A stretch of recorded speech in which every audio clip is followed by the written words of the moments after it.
Hello everyone, and welcome back to the Chalice Chats.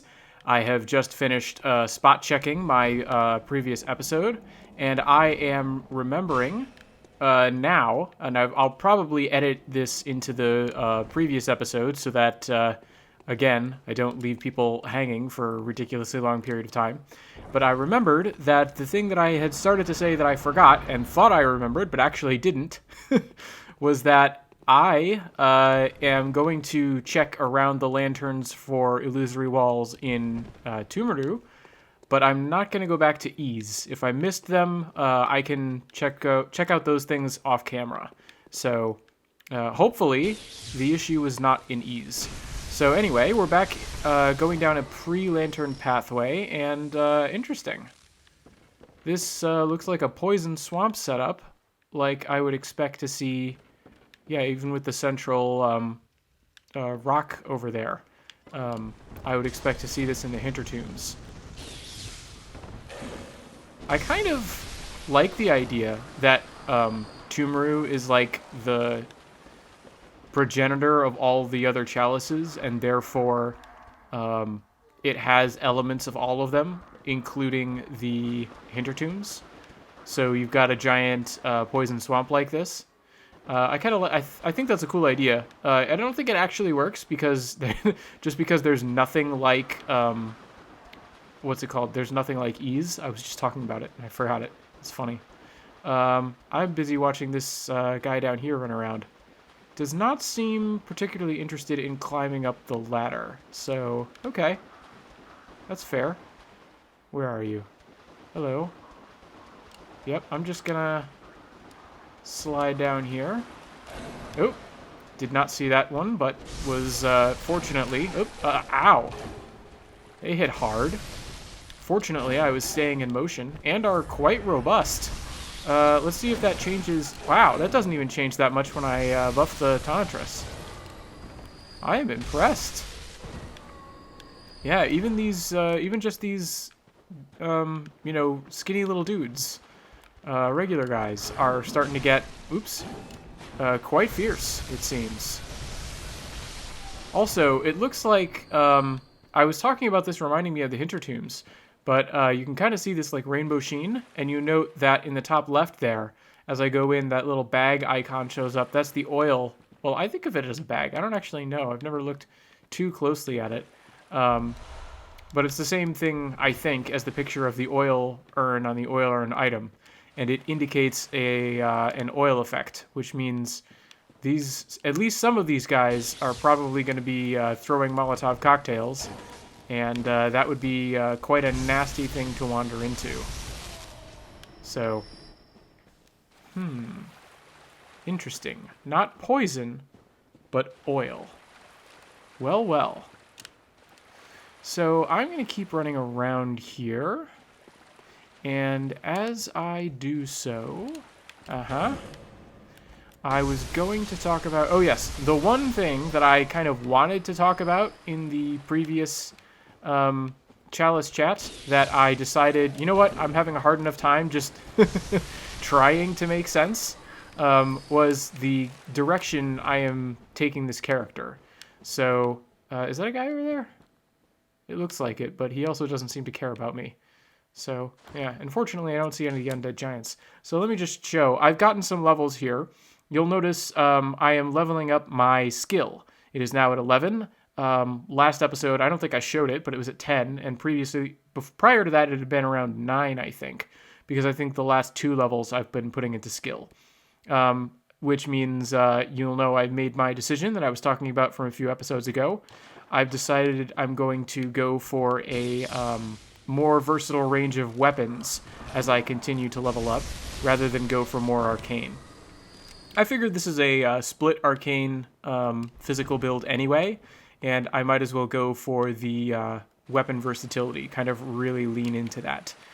And, if I ever want to do a more fully arcane playthrough, that kind of leaves a few things open for that. Leaves the more powerful... Yep, see, there's the Molotovs. More powerful Hunter Tool experience open for that. So, goodbye then. But I don't know. I don't know exactly how many more levels I'm going to gain as I continue to play through. This guy is safe, hiding behind those wooden beams there. I hope he doesn't drop an item, because I don't know how I'm going to get to him. All right, good. I don't have to figure it out. Okay, so there's a way to go down there. There's probably going to be a ladder not far from there. Yep, there's the ladder. Hello there. Uh-oh. Yikes. What? Whoa. What a scenario. All right, apparently we were still in range of the Molotov throwers. Also, that person has a fiery weapon. I think that was interesting, because I think I got hit by a Molotov while I was still in the oil effect. But I also feel like it didn't do... I wasn't actually in the oil, and therefore it might not have done the full oil damage. I can't tell. That'll probably be clearer when I'm watching it back in the edit. Gameplay Matt was right about that, and once I got a clearer idea of just what happened, I thought it was so cool I wanted to take the unprecedented step of walking you through it right now. Things start off simply enough. My idea is just to dodge past this enemy's attack, then turn around and finish him off. Unfortunately, I didn't account for the possibility of multiple attacks, and I end up getting hit. But as the fire from the first Molotov spreads, the enemy takes 897 damage. I'm now in full retreat mode, which is when Molotov 2 hits to finish the enemy. Notably, at this point, I still haven't taken any damage from the spreading flames. But I am panicking, and thinking I need to get out of thrown Molotov range, I decide to dodge forward and to the right. What I haven't reckoned on is that in the meantime, the fire effect from the second Molotov has spread through the oil slick, and I take a huge amount of damage for being hit with fire. You can even see the burning effect on my character's left leg after the impact. But since this is also when an enemy appears from off camera, and in real time these effects occurred in such rapid sequence, I thought he hit me with an attack. What really happened, though, was that the spreading field of the Molotov's flames got me faster than I could dodge away, which I wanted to highlight because that's exactly how Molotov cocktails are supposed to work. They spread flames onto fuel once their container breaks. Of course, Gameplay Matt still hasn't figured this out, so his analysis in the moment is much simpler. For now, I'm just going to say, I got lucky. Leave it at that. I could have been, like, insta-fire killed by the Molotovs, and I wasn't. So, I'm just doing a quick scan to see. I don't see any other guys. I do see some more stuff, but I want to get rid of these Molotov throwers up here, so I don't have to worry about them as I continue to explore the swampy part of this oil slick. Did end up taking out one of their friends, though, or that guy ended up taking out one of his friends. So that was kind of fun. And so long to you. Alright. Alright, so we have a door up here. I think I saw a door down below. That's usually the case in this sort of setup. You have one door on each level. I have an item here that I must have missed. Ooh, some high level 2 mold, too. Good thing I picked that up. Alright, and now there was definitely some more stuff down around in the oil slick that I wanted to check out. Those are Quicksilver bullets, which I believe are maxed out. My blood vial stock is significantly diminished. I think you could tell after some very high-level cold blood just hanging around there. But I think you could tell that just from the number of attempts I made in that last boss fight and how many blood vials I burned through in that. I was not very good at avoiding damage in that particular fight. And even the very last one came like right down to the wire. It was very exciting. I'm still, even just thinking back on that, I'm still excited by that. Now, do I want to go into this next area from the ground, or do I want to enter it from above? I think I want to enter from above, because I've been in too many setups where someone has been throwing things down at me. I mean, including just earlier in this one, in the kind of oil slick that I was just in down there. So I'm going to start above, where hopefully there will be no even higher layer and nobody will be throwing things down at me. Look, see? I say, you know, where there will be no even higher layer, and then I walk in here. Oh, look at that. I got an interrupt. Nice. Ooh, and that's just a high level 2 mold drop from an enemy. Cool. Alright. I'm going to count on the fact that the Tonitrus interrupts and just attack that miner to death. So long. I'm also hearing... I thought I heard a ghost. You seem like... Yeah, you seem like you're about to get up. So, yep, I'll give you some time. And then I'll kill you. At my leisure. Alright. I'm pretty sure I know where that lower path is going to end up. Let me continue my spirit of checking these places. I see that enemy that's going to slowly get up. And, oh. Can I... Nope. Yikes. Okay. He didn't do anywhere near as much damage. Why did I take so much damage before? Maybe it was a property of the particular weapon that enemy was holding. I don't know. But, yeah, let's see where this goes. I was going to say I wanted to continue the principle of not having things fall down on me. So I wanted to start on the highest layer. But I need to remember I've come out on the central part of the stairs, and I still need to explore the lower part of the stairs. So up here, we seem to have a lot of spiders. Those are candles. I heard that spider attack me, but it still seems rather far away. So I don't know why it did. I saw some spiders on the ceiling. So I'll have to be wary of them. Yeah. Yeah, they're just waiting to drop down. Let's see if I just blast them with some Executioner's Gloves. How that does. A little bit more than half of their HP.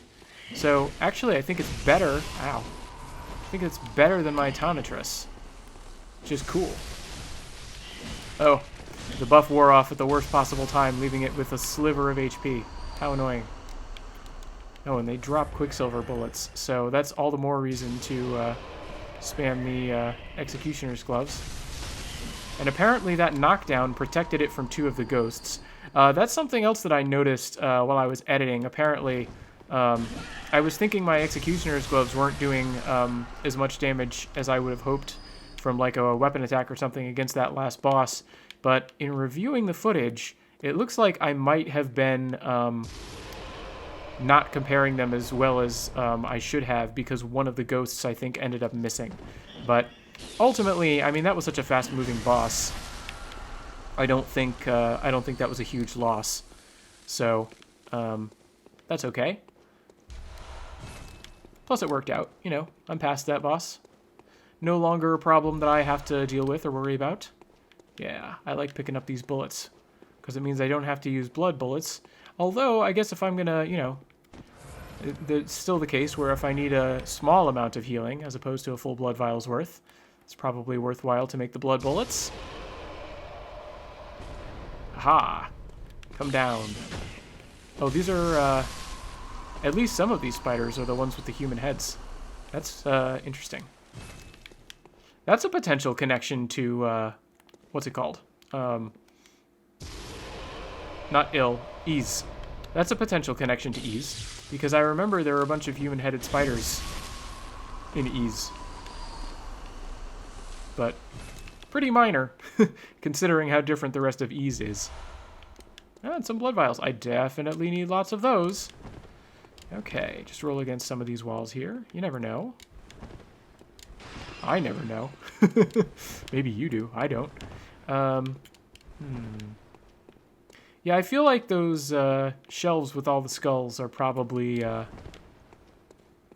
not going to be illusory walls.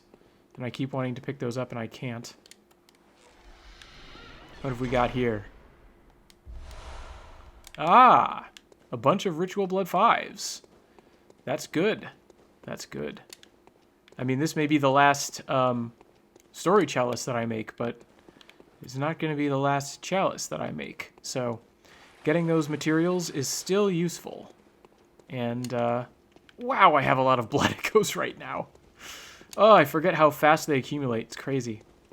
Also crazy, this is the last layer. I mean, I can't remember if I said it at the top of the episode or not. But we are on, we are in Pthumeru. Oh, I saw your buddy up above. I did not see you down here below. But, no matter. I heard you and came to deal with you. But I was saying, as this is the second layer of Pthumeru Iru, this is the end of, this is as low as the Chalice chats are going to go in the story dungeons. The final layer of this dungeon will be, oh, gotta remember to look up. Oh, and also gotta remember to turn on my lantern here. But the final layer of this dungeon is all going to be done in Translationborn to kind of give me an excuse to have a bunch of extra space at the end to maybe talk about certain things. And by certain things, I mean the item analysis, translation analysis. It's been very interesting trying to balance what to do where.